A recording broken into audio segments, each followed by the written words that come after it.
I'm Jenny Achilles. I'm 51 years old, and I started riding when I was probably 4.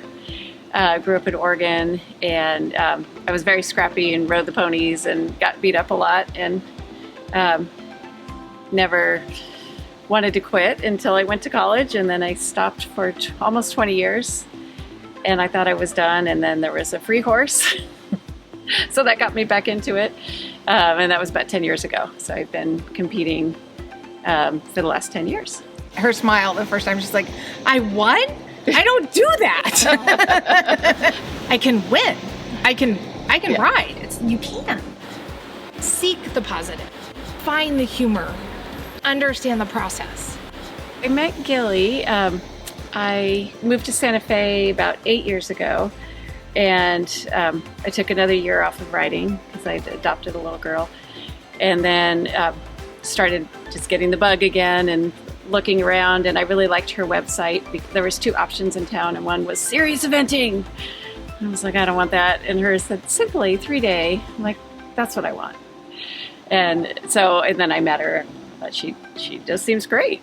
So I moved into the barn probably 7 years ago. When I moved in, I had my free off-the-track thoroughbred, who was a sweet guy, but he was, we weren't probably going to ever get very far. And then I got the eventing bug again. And then we started looking for horses. First one was Frida? It was Frida. Yeah. You may want to talk more about Frida, but she was really shut down.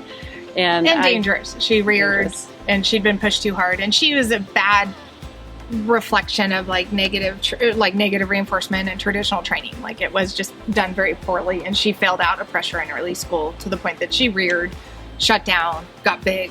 And we didn't know that when we bought her, but then we had her. She was sold because she didn't want to do dressage, but it turns out she's a lovely dressage horse. Just really misunderstood.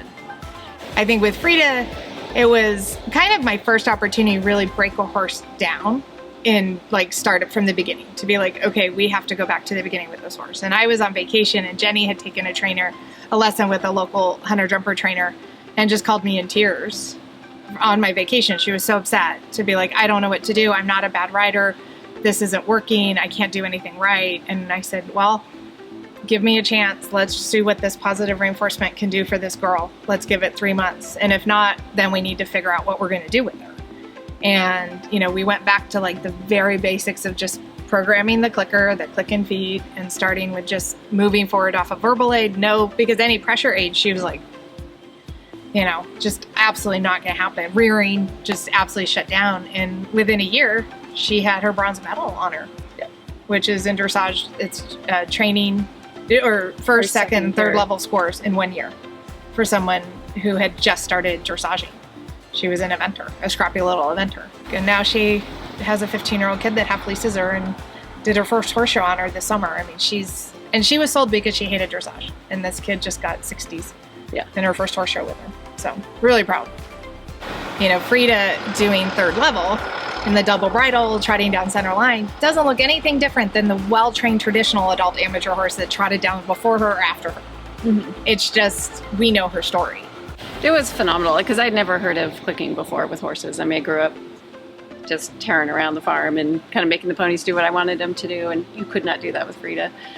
So, and I was stuck. I mean, I'd be in tears, and I'm like, I can't sell her because she's dangerous, and I don't have money to buy another horse, and there were so few options, and literally had to start from zero with her, restart, and just positive reinforcement until she learned that she wasn't going to get in trouble when she didn't know the answer.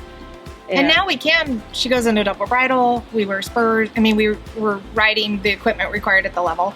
And she's fine with them now, as she understands as cues rather than, punishment all the time. And she's a big girl. You can project all you want. I don't know why she hated dressage before we got her, but I don't think she was strong enough. And she just didn't understand.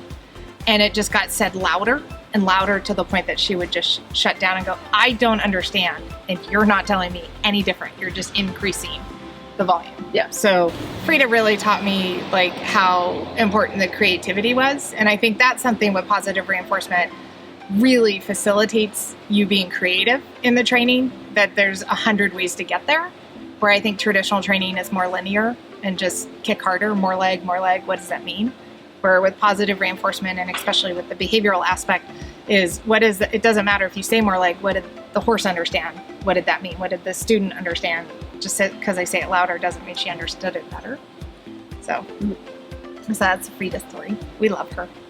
Frida's a good girl. Yeah.